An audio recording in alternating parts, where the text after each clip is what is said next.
Albert Einstein once said, everybody's a genius. But if you judge a fish by its ability to climb a tree, it will live its whole life believing that it is stupid.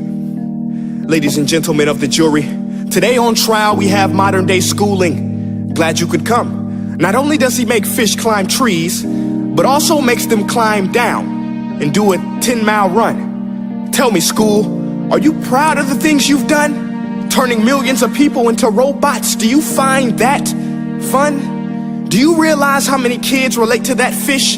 Swimming upstream in class, never finding their gifts, thinking they are stupid, believing they are useless? Well, the time has come, no more excuses. I call school to the stand and accuse him of killing creativity, individuality, and being intellectually abusive. He's an ancient institution that has outlived his usage. So, Your Honor, this concludes my opening statement, and if I may present the evidence of my case, I will prove it. Proceed. Exhibit A. Here's a modern day phone. Recognize it? Here's a phone from 150 years ago. Big difference, right? Stay with me. Here's a car from today, and here's a car from 150 years ago. Big difference, right? Well, get this. Here's a classroom of today, and here's a class we used 150 years ago. Now ain't that a shame? In literally more than a century, nothing has changed. Yet you claim to prepare students for the future? But with evidence like that, I must ask, do you prepare students for the future or the past?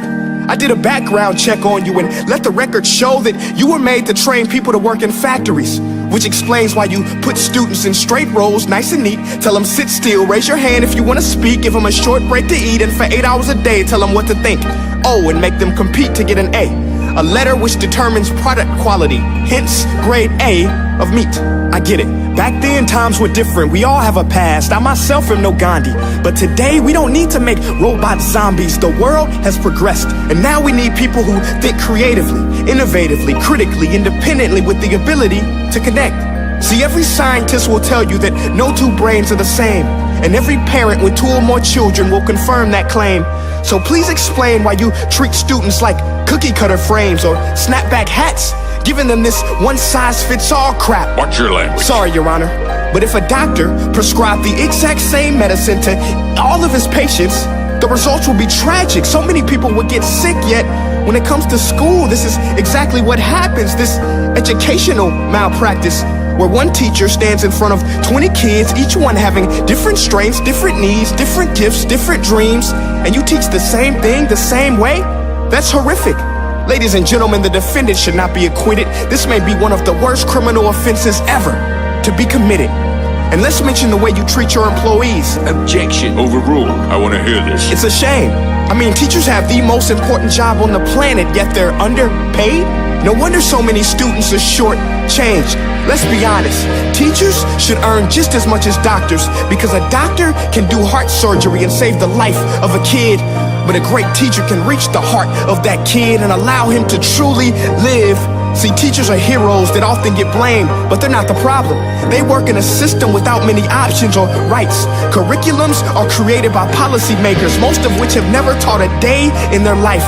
Just obsessed with standardized tests. They think bubbling in a multiple choice question will determine success. That's outlandish. In fact, these tests are too cruel to be used and should be abandoned, but don't take my word for it. Take Frederick J. Kelly, the man who invented standardized testing, who said, and I quote, "These tests are too cruel to be used and should be abandoned." Ladies and gentlemen of the jury, if we continue down this road, the results will be lethal. I don't have much faith in school, but I do have faith in people. And if we can customize healthcare, cars, and Facebook pages, then it is our duty to do the same for education, to upgrade it, change it, do away with school spirit, because that's useless. Unless we're working to bring the spirit out of each and every student, that should be our task. No more Common Core. Instead, let's reach the core of every heart in every class. Sure, math is important, but no more than art or dance. Let's give every gift an equal chance. I know this sounds like a dream, but countries like Finland are doing impressive things. They have shorter school days, teachers make a decent wage, homework is non-existent, and they focus on collaboration instead of competition. But here's the kicker, boys and girls. Their educational system outperforms every other country in the world. Other places like Singapore are succeeding rapidly. Schools like Montessori, programs like Khan Academy. There is no single solution, but let's get moving. Because while students may be 20% of our population, they are 100% of our future. So let's attend to their dreams, and there's no telling what we can achieve. This is a world in which I believe, a world where fish are no longer forced to climb trees. I'll rest my case.